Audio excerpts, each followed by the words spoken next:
back to another video, and today we are indoors for once. We don't start many videos indoors, that's It's quite a rarity. It's a rarity.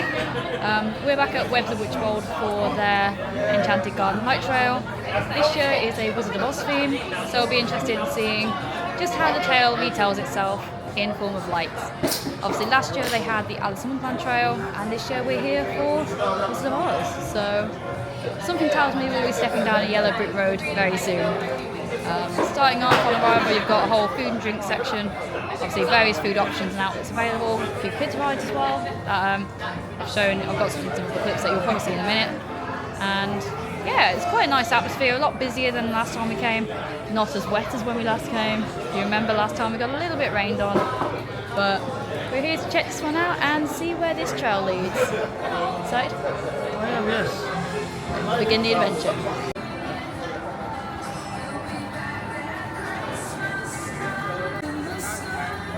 Yeah, a bit of an upgrade this time, more food and a marshmallow toasting area as well, which is quite nice. Section of little rides, got a carousel and teacups, all individually priced as well, I believe. Let's begin our adventure into Oz, the Enchanted Gardens.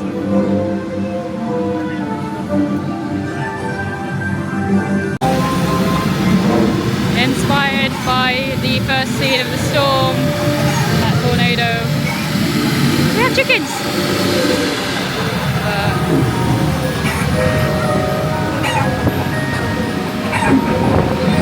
And it is windy as well, so added effect. And of course, you've got to go over the rainbow, or in this case, through the rainbow to get to Oz. Looks like we've had a bit of a crash landing here. As you can see, Glinda seems really happy about this though. But yeah, poor Wicked Witch has met a little bit of an unfortunate end.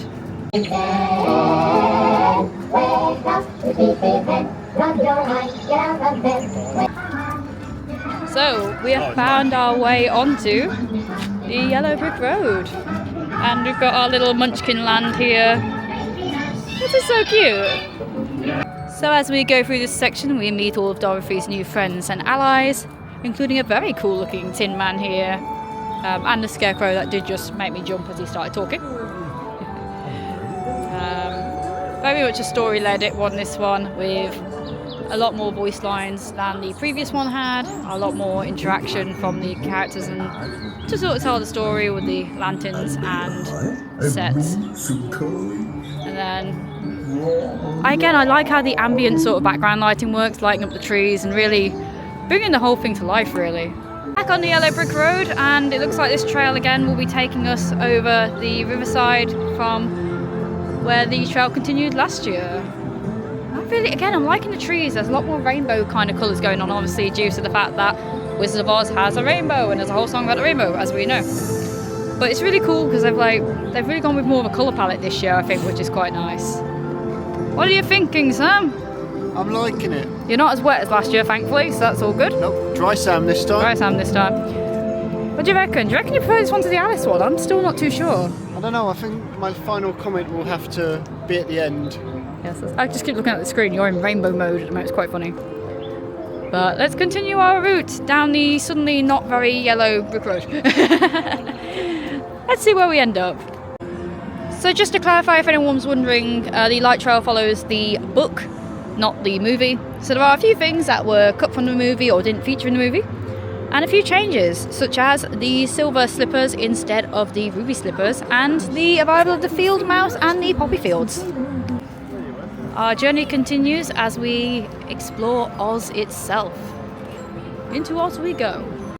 Here's our little emerald city. It looks a little less emerald on my camera, but I assure you it is an emerald city. So now we hit the sort of midway point, sort of stopping section, with a variety of drinks and other snacks and sweet treats available. It's always a nice sort of place to stop. Obviously, various items, including alcohol, soft drinks and hot drinks, all at a range of different prices. And we're back on the trail. I am Oz, the great and terrible. Who are you? And why do you seek me? Well, Well, this is Scarecrow, and he wants a brain. This is Tin Man, and he would love a heart. Lion here just wants a little courage. And I'm Dorothy, and this is my dog Toto. Well, we just want to get home to Kansas. Kill the Wicked Witch of the West, and I will grant your wishes.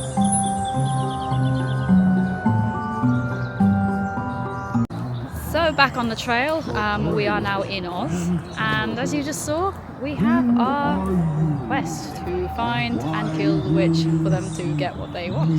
So I assume we're going to go and find the witch. Now, this bit is actually giving us more Alice in Wonderland vibes. If you remember the Alice trail last year, we're getting a bit of Alice vibes from this particular point here.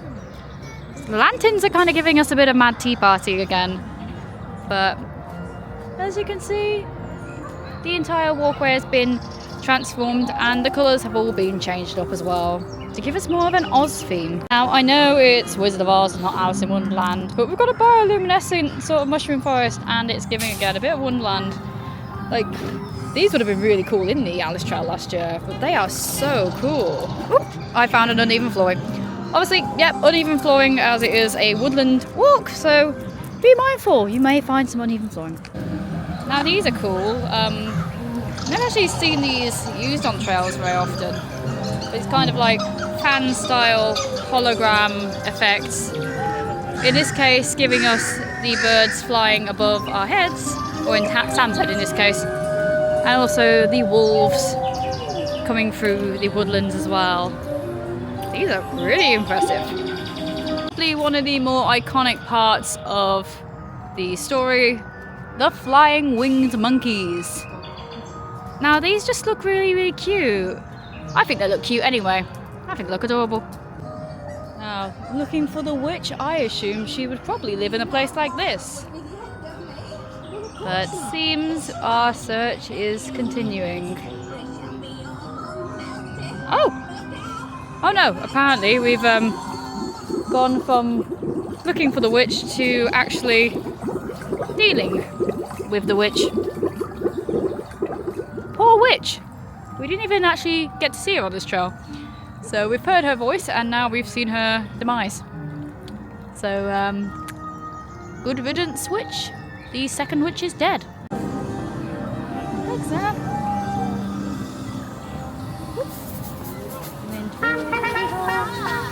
Oh! I hope you've had a good adventure so far. We have. I'm so glad to hear. What's your favorite thing that you've seen? Ooh. Probably Oz. Okay. Say Oz. Well, you get to see Oz again, by the way. Oh, wonderful. Well, I hope... What were you going to say? I'm not sure what my favourite part's been, to be honest, I forgot. You can just say all of it. All of Yeah, it's all a good of it. answer. That's a good answer. It's always a good answer. What about you? You've been taking pictures of your favourite bits. The flying monkeys. That's a good choice. They look so cool.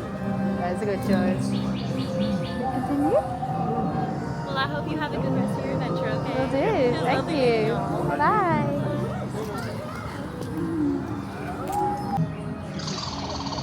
Hello there, wizard.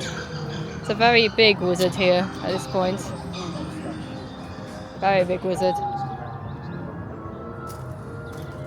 Very, very big wizard we have here.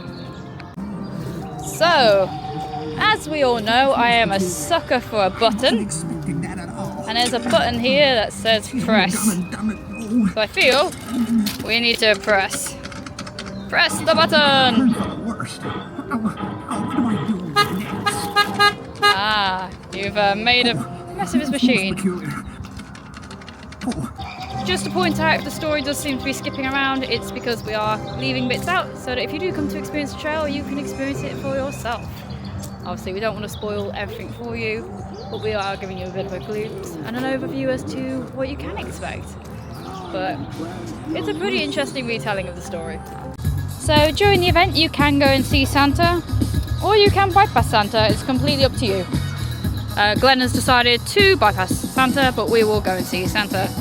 There's also a lantern here about Oz and how the balloon got launched, as the wizard used the balloon to leave Dorothy behind. So as part of the trail, there is an opportunity to stop and say hello to Santa. For that one as well, kids do get a little book gift as well, which is quite nice. The book has like activities and different puzzles and stickers in. Last year it was an Alice one, this year it's a Wizard of Oz one respectively. And we did get a nice picture with Santa, which I'll put up here. And as we all know, how the story ends is how they get back by clicking these slippers together. I've got to admit, from the one angle when I walked over, I thought it was just Toto sat on the big chair by himself, and I thought it was quite funny. But there is Glinda. She looks a bit different on this side, but it's still the same Glinda from earlier on.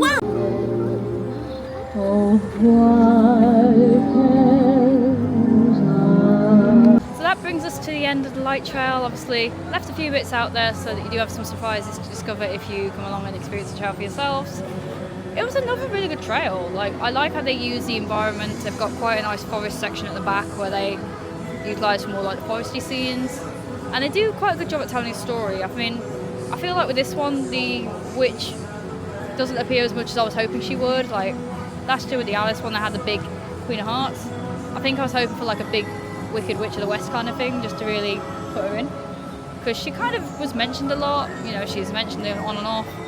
She appears as a puddle, and we hear her as a voice. So I'd love to have seen a bit more of the witch in there. But that's just because I'm a big fan of the witch, especially in the Wizard of Oz. I think she's a good character. But what do you think? I think it was very good. It was a lot of fun. I feel like the same criticism I have for this show is the exact same criticism I had for last year. They have the inclusion of sporadic characters throughout. Last year it was Alice and the White Rabbit. This year they had Glinda at the beginning and Dorothy at midpoint. And I don't think they're using that kind of potential of characters to its maximum potential. You know, on both occasions where we visited, there's always been like one character that's not been very in character or very comfortable. And I feel like it's something that could work really well in the light trail, but it just needs a little more work to make sense, you know. Because I think we were a bit confused at one point on this trail where we met one of the characters and they kind of felt more like they were being a bit more a customer service agent than they were the character. Like we kind of went over thinking there was going to be an in-character interaction, but instead it was, what's your favourite bit been? And it was very customer servicey. So I was trying to work out, is she part of the story or is she just a guest services kind of character dressed up to ask what we thought of the trail so far? But I feel like that could just be because we are not children. And you know, they might not be prepared to interact with adults in the same way that they would with children. We saw that last year at the Alice Trail, where we had a character seemingly interacting with a child, and then she saw us and just went, hello, which was a bit weird. But I do like the inclusion of characters. I just feel like they need to be brought to life a bit more to really give them the impact that they think they're aiming for. That's the best way to say it. I think that The is, impact. yes. Because obviously both of us being costumers ourselves, we love characters, we love immersion, and I feel like if they could get those characters to have that immersion and be the characters and really bring you into that story, I feel like they'll be so much more impactful and would be amazing. I mean, they are amazing anyway. I love the outfits and stuff they're wearing, but I just feel like I'd love to see them become more of the characters to bring that immersion layer in, instead of just being a bit of a disjointed conversation, which can be a bit strange. But like I said, that might just be the fact that we are not the target audience they're probably prepared to interact with. But I think it's a good potential. For the rest of the trail, I love the set pieces and theming, love the lighting choices. They've got a nice lighting package on this one. And generally, a really nice day out. It's a full package. You've got the food stalls, you've got the rides for the kids, you've got the trail, then you've also got Santa as well if you want to go see Santa. So it's really quite a good package. And you know, very good for photos and videos, very photogenic. Lots of photo ops along the way, you know, so lots of people taking photos. And really gets you in that festive mood. I think that's the thing with light trails, it always gets you in that festive mood. I'll be interested in seeing what story they do next. Obviously we've had Alice, we've had a Wizard of Oz. There was ones before, but we didn't visit them, so I don't know what they were. But there is a lot of different options available they could go with. And generally very enjoyable, relaxing things to go and do. So yeah, I mean, it's probably still one of my favourite story-led ones. I feel like a lot of light trails aren't story-led, but the ones that they have here are very story-led, and they're good at telling the story through the books as well. Yeah. So as you go through, there's little books that tell you what the story is. But really, overall, quite an enjoyable evening. You recommend it? I recommend it, yeah. Yeah, so we definitely recommend this one. Obviously, you do have the garden centre next door as well with various places you can go and see. So you could make a whole day of it if you really wanted to. And also there's obviously a lot of things nearby, but I think we'll leave this one here for now. It's starting to get a little bit cold. Obviously, the event has plenty more dates and times available. I believe this one runs into January, I'm not too sure. For full dates and times, check them out on the website to be sure. But for now, we're going to leave you here. But thank you so much for watching, and we'll see you in the next one. Bye bye.